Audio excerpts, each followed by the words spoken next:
Bruchim Habayim, Morai v'Rabotai. We're continuing on Masechet Makkot, and we're on Daf Chaf Bit, Amud Aleph, 4 lines up from the bottom of Amud. We're starting the Mishnah. Today's Limud is dedicated as a zchut for Refuah Shelema of Rachel Simcha Bat Nahid, having a surgery tomorrow. Bezrat Hashem should be a complete Refuah Shelema. Amen. This month's learnings of the community have been dedicated graciously by the Cohen family, by Shea family, by Dayan family. It should be an ultimate zchut for all the mishpachot. Bezrat Hashem. Amen. So, Kama Malkin, we have been waiting for this. How much Malkut do you get? And we know it's Arba'im Chaser Achat.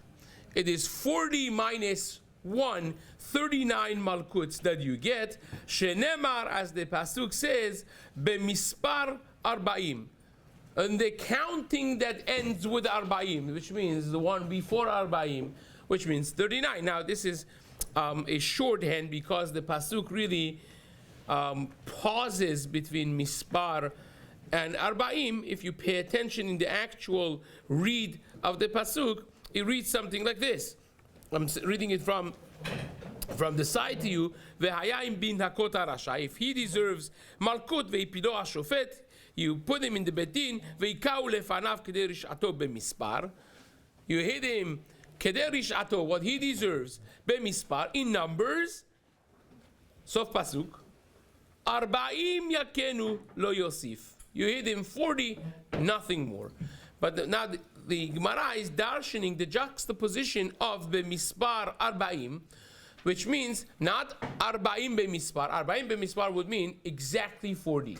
But b'mispar arba'im means a number that leads to 40, which is 39. Now, we spoke about this hashkafically, that you have to understand why 39. There are two questions really. First of all, why 39? There are a lot of very interesting things already in the Rishonim. Rabbi Bachaya writes that this is 39. It would be 3 times 13. A person becomes chayav b'mitzvot in 13, and therefore you get 3 times more than that. You find the Gemara in Baba Metzia that when Eliyahu Navi revealed to Rabbi Chia and his sons, about Rabbi Chia and his sons, something he was not allowed to reveal, in Bedin Shel Mala they gave him 60 lashes of fire. So it says because in Bedin Shel Mala, judges from 20 and up, so 3 times 20 would be 60. A lot to be explained. Really, actually, the Kliyaka writes something fascinating. He writes that 13, it's not just arbitrary, because you become Hayab b'mitzvot in 13, right? It has 3 sets of 13. It's a Torah that is nidrash be 13 attributes, and also it's Hashem Echad, the Achdut of Hashem you rebelled against. So those 3 transgressions of 13 equals 39. That's a lot written already in the main Mefarshei HaChumash, both in the Rishonim, in the medievals, and also the more recent ones. But also a question that I just posed myself: why does it have to be everything in the Torah is that's 40 is a transition, right? A baby is created. The Gemara says 40 days of pregnancy is what completes the baby, which is true. Like the science has come to that as well. And you have 40 arba'im shana agut pador, right? The transition of Klal Yisrael in the Midbar was 40. The 40 years of age is transition to a wise person from a youngster, and so on. But the truth of the matter is, you find most of these times the Torah calls 40, really 39 is what does it. You have by Malkut Arba'im, that's like 40. By Lameted Melachot, it's also transitioning of a spiritual and physical world of Shabbat. That's also, we call it Arba'im Chaser Achat. How many melachot you have on Shabbat? We don't say 39 melachot, we say Arba'im Chaser Achat. It's 40 minus 1. And also the years in the Midbar that they were punished this day was Arba'im, but really was Chaser Achat, because last year they didn't die, right, the Gemara says. So, why is that? And to me it seems the reason being because, like we say, even by Malkut, when you give Malkut, right? So, Hashem does not invoke all of his anger. one is less. Matekela pe chesed. It's very much aligned with the time of slichot and going towards the Yemei HaRachamim v'Aslichot, Rosh Hashanah. HaKadosh Baruch Hu always knocks out one of the negativities. Matekela pe chesed. He tilts to chesed, tilts to positivity, taking out one of them. Now again, the Maharal I found says something very similar to what I wanted to suggest. As I mentioned, there are other Khatam Sofer and others have other very beautiful insights as well, that once he is nitbayesh, once he is nichna, that by itself is a tense amount to one malkut that it takes away from him. And it's again a beautiful insights into the number of 39. Why not 40? Why you mention 40 and you give him 39? But be that as it may, it's going to be 40 haser echat, and we darshan this from the pasuk b'mispar 40. Minyan shu samuch la-40, which is a number that leads to 40, is 39. Rabbi Yehuda Omer, Rabbi Yehuda says no. Actually, you get 40. You get a full 40. 40 shelemot hu loke, ve'echan hu loke et ha'yetera. And where do you hit the 40th one? Because again, the sets of malkut that you give, as we'll see in the Mishnah and the Gemara right away, will be sets of 3, right? You give 2 in the sides, 1 that hits in the back on the side and goes in the front of the stomach. So each one of them is like that, right? 1, 2, 3, 1, 2, 3. So we have a 40th, that's like a single one. It's an odd one. Where do you hit that? Says the Mishnah, you put it ben ktefav, in the middle, right? Ben ktefav, in the middle of the back. Says the Mishnah, en omdin oto ela b'makot re'uyot leishtalesh.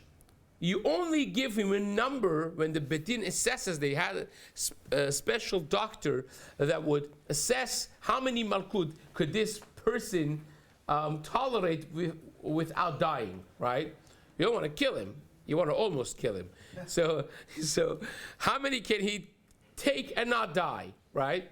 So it has to be a number that could be divisible by 3. Because malkut of sets of 3 that you give. So therefore, if he could take 20, you give him 18. Because 20 is not. 21 he can't. He's going to die. So you give him 18. That's the number that you could give. So amdu lekabel 40. If they said, well, this guy is a beast, he could take a full 39. And then you started hitting him, and already by 10 he's falling apart, right? You see the guy is going to die another 2, right? So it says the Mishnah, you now assess him that he cannot really take it. It was either a mistake. I mean, that's one way that it could be this scenario. It's that the assessment originally was a mistake, or that he changed. The assessment was correct, but he's all of a sudden he went down, he got sick, he got COVID, whatnot, right? Now he can't take it anymore. So says the Mishnah, if you now assess him that he can't take arba'im, patur. He's patur. You don't even give him what he could take. He already got a little bit, and now you see that he started this system, and then the doctor of the Medina Gadol comes and says, now this guy can't take more than 21. Patur. You don't have to give him, right? So says the Mishnah. The reverse case would be, Amdu lekabel 18. They said he could get 18. They're hitting him, they're getting close to 18, and the guy hasn't even broke his sweat yet. It's like sitting there, not flinching, right? So this guy could get 400. Like, yeah, it's like 18. So what do? Do you give him more now? Do you reassess him to say, oh, this guy for sure could get 39, no problems? Or do you say, well, we already passed in 18, he gets 18 and he's done. So says the Mishnah, if your assessment was לקבל 18, ומשלקה עמדו שיכול לקבל 40, פטור. He already was niklachicha le'necha, he already was embarrassed, he was assessed, he got what he was assessed to get, is good. You don't have to, different girsa'ot over here, but according to our girsa, this is what comes out. So says the Gemara, my Tama, why is it 39 and not 40? After all, the pashut pshat in the pasuk means arba'im yakenu lo yosif. You hit him 40. So why 39? Says the Gemara, iketiv arba'im b'mispar. If the Torah wants to say 40, and the Torah is using the number arba'im and number mispar, you would say arba'im b'mispar, 40 in numbers. That's how the Torah would say it. When you say b'mispar arba'im, you switch from the normal order of what it would be. Says the Gemara, havamina arba'im. If you would say arba'im b'mispar would be good, but now hashta dichtiv b'mispar arba'im. It's coming to tell you minyan shehu sochem et arba'im. It's the number that leads to arba'im, which is 39. Amar Rava. Rava said, Kama tipsha yishar inshi. How foolish are majority of humanity. And the kaimi mikame sefer Torah, that they stand for a sefer Torah when they pass a sefer Torah through. Velo kaimi mikame kavra rabba, and they don't stand up for a Torah scholar, someone that is a luminary of Torah. Now, what does that mean exactly? Does that mean that a Talmid Chacham is bigger than the Torah itself? Well, not so simple, because the Gemara, but that is the mashmaut of our Gemara. But without getting into too many details, the Gemara learns that you have to get up for the Torah when they pass the Torah. How do you know you have to get up? How do you know? When they bring a book of law, like, in front of a lawyer, what does he do? He's like, I don't take that away. It was enough time. I went to law school. I just don't want to deal with that, right? By us, you bring it, everyone stands up. How do you know? The Gemara learns it from a Talmid Chacham. He says, you get up for a Talmid Chacham that learn Torah. Isn't it koshken that you have to get up for the Torah itself? So it's like a two almost sounding contradiction. But here in our Gemara certainly sounds that the Talmid Chacham is bigger, because the Gemara says, the kaimi mikame sefer Torah v'lo kaimi mikame gavra rabra de'ilu besefer Torah k'tiv arba'im. The Torah over here says arba'im, and an ignorant person would read the Torah, would say, oh, you give him 40. But the Torah sheba'al peh, which is carried and contained and conserved by Talmidei Chachamim, that redefines what the Torah means by saying, or defines really, what the Torah means by that, which is the authority of Torah Sheba'al Peh, Atura Banan Batzru Chada, that says it really means 39. So the Gemara says, in a deeper sense, the Torah Shebichtav, with all its Kedusha, right, even with the Gemara that we just mentioned, of Torah being the ultimate, but the Torah Shebichtav, without the Torah Sheba'al Peh, without a living, breathing, walking authority of Torah, it means nothing. It means nothing. Right? In reality, also, we understand that a written book could mean whatever you want it to mean, right? That's how the lawyers make money, right? The spirit of the law, it means this. It doesn't really say that, right? It will become a world of reform and conservative and stukim by tusim. It's been empty boxes all the generations along, right? From time immemorial. If you don't have a mesoret of what Torah is, the Torah is irrelevant, it's archaic, and it's not relevant at all. What makes the Torah relevant, what makes the Torah a living, breathing, existing thing today is the Torah Sheba'al Peh. So says the Gemara, You are a fool if you don't realize that without a Sanhedrin, without a body of Chachmei HaTorah, you have nothing. We have nothing. And therefore, what preserves this, why is it that HaKadosh Baruch Hu makes Et Hashem Elokei Chatira? We had this in Gemara together, right? Shimon HaAmsuni darshan all of the etim of the Torah, that et is always the rabot. When it says et, is coming to add something. Until he got to this, Et Hashem Elokei Chatira, V'oto ta'avod, right? It says, what is that? You only have to fear Hashem. Right? And he just, he dropped it. Until Rabbi Akiva came, right? Rabbi Akiva said, Et l'rabot talmidei hachamim. You have to have reverence from the Chachmei Torah. Why?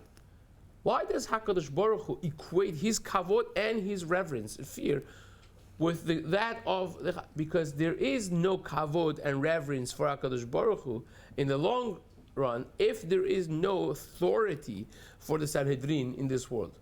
Now, Sanhedrin would be the ultimate, of course, right? Al pi Torah asher yurucha, v'al mishpat asher yurucha ta'aseh, in Parashat Shoftim pasuk Yud Aleph. But really, it is the mindset of a community is set based on their kavod for HaKadosh Baruch Hu is based directly on that. So that's what the Gemara says. That is what Rava darshit. Fine. Says the Gemara. Let's finish this up. Rabbi Yehuda Omer 40 shelemot. Rabbi Yehuda says no, full number of 40. Amar Rabbi Yitzchak, my Tamad Rabbi Yehuda. What is his reason? Now we learned what the Chachamim's reason is. How's Rabbi Yehuda said? Dichtiv Ma Makkot ha'ele ben yadecha. This is a pasuk in Zechariah Perek Yud Gimel. The simple understanding of the pasuk there is talking about Nevi'ei Sheker, that when end of time, when Nevi'ei Sheker would be punished for what they would do, and they would get malkut, so to speak, right? And they would be embarrassed to say that they got lashes, and they would say, "Oh, my parents, disciplined me," or something like that. That's the Amar Elav Ma Makkot ha'ele. They would ask him, "What is this bruises on you, right? Ben yadecha, in between your shoulders, right? The Amar asher huketi bet ma'avai." The ones who love me, they disciplined me, right? Kacha, that's the pashut. But it's talking about makot. So, and it's talking about a bruise of a makkah that is between the shoulders, which is in the middle, right? So says the Gemara, Rabbi Yehuda darshan from here that you have a bruise of a makkah in the middle, which is not one of the 39, because that's not between the shoulders. That would be, left and right, and on the bottom that goes in the front, really. So says the Gemara, and that's the sign that you give a final makkah on the top between the shoulders. Rabbanan say, no, that's not talking about Nevi'ei Sheker. It's talking about actually chinuch. It's talking about a generation that disciplines their kids. Now again, back in the day, maybe was more with a patch. Nowadays, it's not a matter of hitting. It's a matter of disciplining. Discipline is a matter of rejection, right? It could be the same feeling of pain with being rejected from a loving parents. They have leverage and money in the bank, so to speak. If you don't have leverage with your kids, if you ignoring them means nothing to them, so then you don't have leverage, right? But if you do, and you discipline them by lack of that attention, that by itself is as painful as being rejected with a physical thing, with what used to be in generations past. So that again, that's a whole thing for a chinuch seminar, but not for now.